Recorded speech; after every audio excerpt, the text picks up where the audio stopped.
Today we're going to speed paint a Black Widow in less than 12 minutes. But first, here's the paints you're going to need to get Black Widow to the table.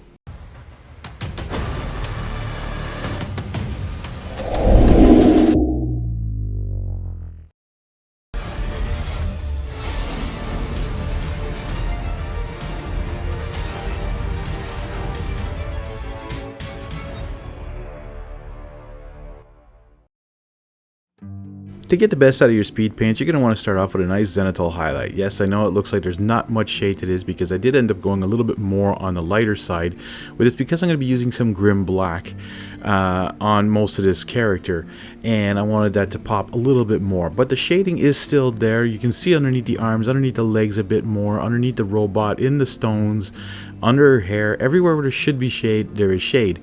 Because when you give a zenithal highlight, you can give it the light source that you want. You can go from a different angle. You can say, hey, all the light's coming from the ground even, and you could do a reverse zenithal highlight, which actually gives me an idea that I might want to try one time.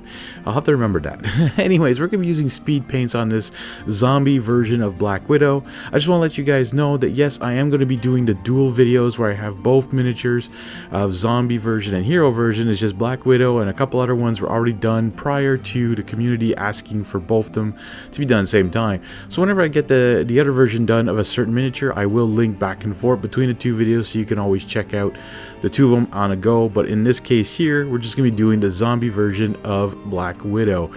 Again, the details are pretty cool in here. I use that Bony Matter again to give that zombie look. Now again, I'm using the the grim black for her outfit, which is covering up very well. Also giving some of the lighter areas will stay a bit lighter. The dark areas, of course, will stay a bit more shaded, which is what we want with these speed paints. Like, that is the goal.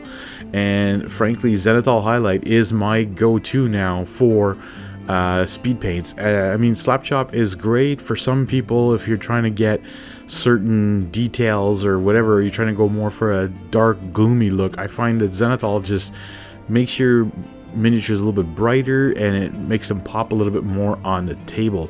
Now, if I'm not mistaken, this looks like Ultron, or an Ultron bot, or one of those bots that he had created off of Tony Stark's suit, and it looks like it's been destroyed or whatever. So I put some polished silver, and now I'm putting some Ghillie Dew on all the wires to make it almost look like gross wires, almost zombie wires, almost like as if that robot 2 was zombified a bit, just to give it a little bit of a oomph to it as well. And then I'm gonna do all, which is kind of fun. Like, sometimes I don't want to show when I paint the bases on miniatures, but that's usually because they're flat and just have like a black rim or whatever color on the bottom. But this one, like, and all the Marvel zombie stuff have a bunch of textures to them already built in, like a whole bunch of ground stuff or basing. But this one sometimes was hard to figure out what was metallic and robot and what was ground that was sticking out of the robot on the ground. So that was a little bit challenging there, but I mean, they got it done. Some Zealot Yellow, not just putting the eyes of the robot and her eyes as well. However, I found a nice Vallejo orange that does a great job, by the way, for eyes of the zombies. Anyways, already, there you go. Less than 12 minutes it took me to paint her. I mean, you're not counting zenithal and priming in that, but really 12 minutes. Once you're done that, you get the speed paints on, and it's good to go. I want to thank you guys so much for watching. I hope you're enjoying the videos. I hope you enjoy my channel, and we'll see you all in the next one.